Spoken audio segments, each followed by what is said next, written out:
book talks about. And this book was written 100 years back, in 1937, and it is still very much relevant because the basic things that are talking about is how do we deal with other fellow friends or other fellow people around us. So we know how to win them over, and if we know how to handle difficult situations, it is going to be more easier for us to take it forward. So today we're going to learn about the 11 principles for entrepreneurs to win people, and this is from the book, famous book, Dale Carnegie.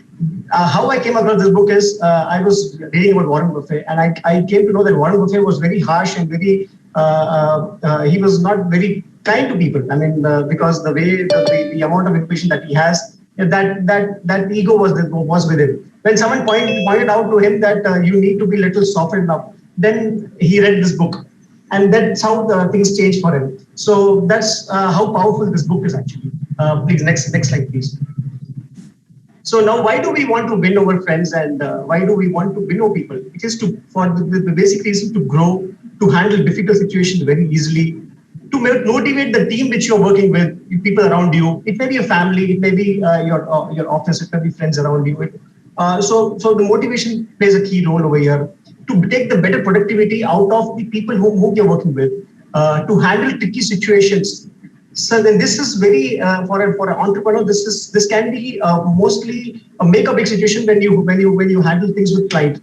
If you don't know what to talk and what not to talk and what to avoid, there are 100% chance that you're going to lose a deal. So we need to avoid the tricky situation with the clients to get the things done in our way. This is the most important things. You may have some certain things that you want to do, and you would want to point out this to your team or the other person. So to get things your way. And then finally, the most important thing is to find the mental balance and inner peace. Because if you keep on having tough time with people, it is not going to give you mental balance and the inner peace. So let us look at each principle fairly in detail. I would recommend every aspirant to please pick up a pencil and paper and point out and make notes of what they think that that will be helpful for them. Next slide, please. See, the first thing is if you can't. You can never win an argument at all. I mean, this is for given that you can't win an argument. A man who's convinced against his own will always have his same opinion even after you won the argument. So the only thing that you can do is to avoid the argument, even if you know that the other person is incorrect. Yes, even if the other person is incorrect, it is better to avoid it because you can never force over your views over others, even if the other person thinks it is right. So even if you go ahead and have an argument with them, you will win the argument, but you will lose the opponent's goodwill. That's the most important thing. Here, the entrepreneur will lose the opponent's goodwill. See, this is a famous meme from Sadhguru, and this talks a lot. I mean, in these two images talks a lot about it. So now, how would the argument start? The argument starts with a disagreement. You may have a disagreement. Learn how to handle the disagreement rather than turning it into an argument. So the principle number one is the best way to get the best of an argument is to avoid it in the first place. You need to avoid it. And I now recommend our aspirants to please type in the chat box of whom they think that even in Aspire, our members follow this particular principle. So you can just type the names of those fellow members who follow this particular principle in the chat box, where I can go to the next slide. And then, yes, I'm getting a few names. Next slide, please.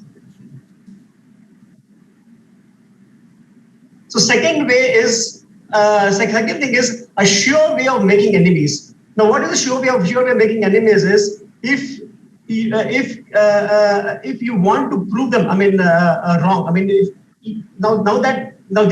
this example, I had actually had an argument. I mean, what happened was my car was parked in the apartment 2 weeks back, and they had the stones.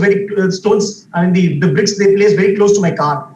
And when I was backing my car, I couldn't see those bricks, and I hit the car on the brick. The actual mistake was, I don't know whose, but when the secretary came down, I told him that you shouldn't have placed the brick on near my car.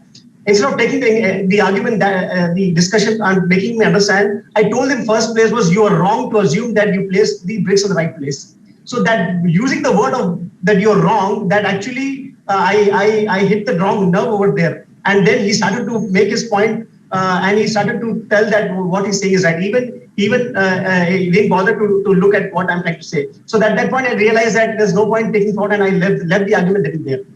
Then when I was driving down, I realized what went wrong. This book struck me, and there it clearly says that you never start with the person who is saying that you're wrong, because when you do that, you're going to start at a difficult situation. So if you want to prove anything, don't let anybody know that you want to do it. Do it subtly, do it adroitly, such that no one feels that you're doing it. So likewise, if the conversation can go on as, I thought otherwise, I may be wrong, I frequently am.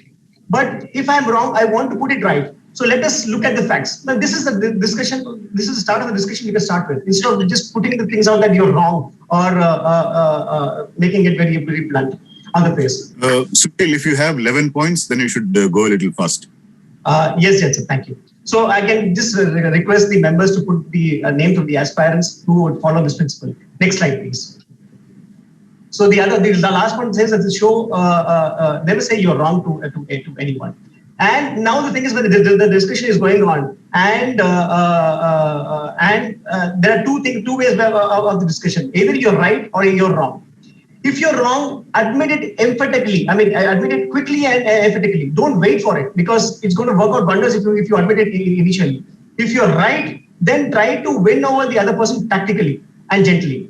Next slide, please. And again, I would request members to please write names of the aspirants who follow this particular principle. Second, please. So now, how do you start? Now you're in argument. You didn't start with saying wrong, and you didn't, and you know that you're right. And if you're wrong, you admitted it. But now you know that you're right. Now, how do you start the discussion? Now, you should always begin. When you begin making your point, always begin with a friendly way. You should always win over the confidence of the other person.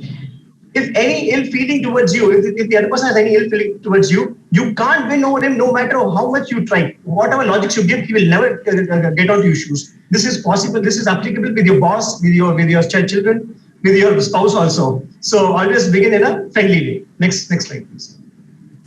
So now when you started this in a friendly way, try to get yes out of the other person immediately. Don't wait for, don't ask questions that will relate to, that will start with a no from the other person, because this is the Socrates principle. You ask questions in such a way that you begin with a yes, you get yes immediately from that. This is the main principle followed by all the top speakers in the world. If you can ask Guna or Sureka sir or even Ramya, they will start their conversation with taking a yes from their listeners or from their followers. And even in the YouTube ad, you would have noticed that any small ad will start with a question first, so that you can get an answer. And if you get a yes, only then you will look at the ad. So I'll request members to please post the name of the aspirants who follow this principle. Next slide, please. So what happens when you, in last slide, if you get yes immediately, you don't have to deal with the negativity coming with a no. So, and second thing is, when you go into discussion, you'll find out that there are really people who want to talk it out and who have really complaints. So let them just talk. Let them do the talking. Don't bother about analyzing what they are talking. Let them just talk it out. Once they talk it out, things will become more easier. This can be possible with your spouse, with your kids. So this can be done anywhere. Even with your clients, this can work really wonders. So let them just talk it out. Next slide, please. So the next thing is how to get cooperation. Let the other person feel that the idea is this is the most important thing. You may want to do something. You may want to get something done from your friend or from your colleagues or from your employee. Now, when this happens, you need to make them feel that the idea is theirs, and that's how they own the idea, and then they start working on it. Again, I request members to post the names of people who feel that in NASPAD they follow this principle. Next slide, please. So the eighth one is this is the one thing that will work really wonders. This image is really amazing one. If you see that it's a perspective image, one would say that it's a 3-bar, other one would say 4-bar. So any situation will always have two perspectives, and both the perspective are right. This happens with me and my wife, because we keep on discussing about some things and we realize then that we both are right on that particular part, and we had this argument for no sake.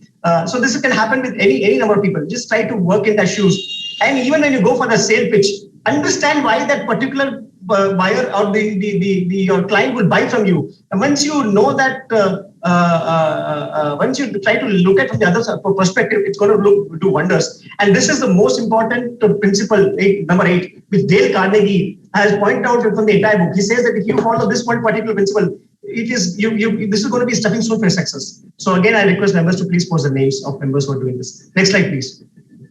The 9th one is this is for the person who's having little authority, who's having a more of who's on a higher authority. For them, it is more easier. It is good for them to be sympathetic with other person's idea and desires. Because if you're working in a team, they might be having conflicting views, but try to be sympathetic with the other's ideas. Because if you try to put the idea down, then the motivation level comes down for that particular person. So the idea is to be sympathetic with the idea. Again, I request members to please post. Next slide, please. 10th. Now, whenever you want to appeal to someone to do something, appeal in a nobler way. Because JP Morgan says a person does something for 2 reasons. One that sounds really good, and another one which is real one. See, the real reason they will find out any which way. You have to emphasize the real reason. But the only thing that they can do is to make the things that they want to do to sound really good. For example, I will just give an example of John D. Rockefeller. The media would always take the pictures of the children, which he never liked it.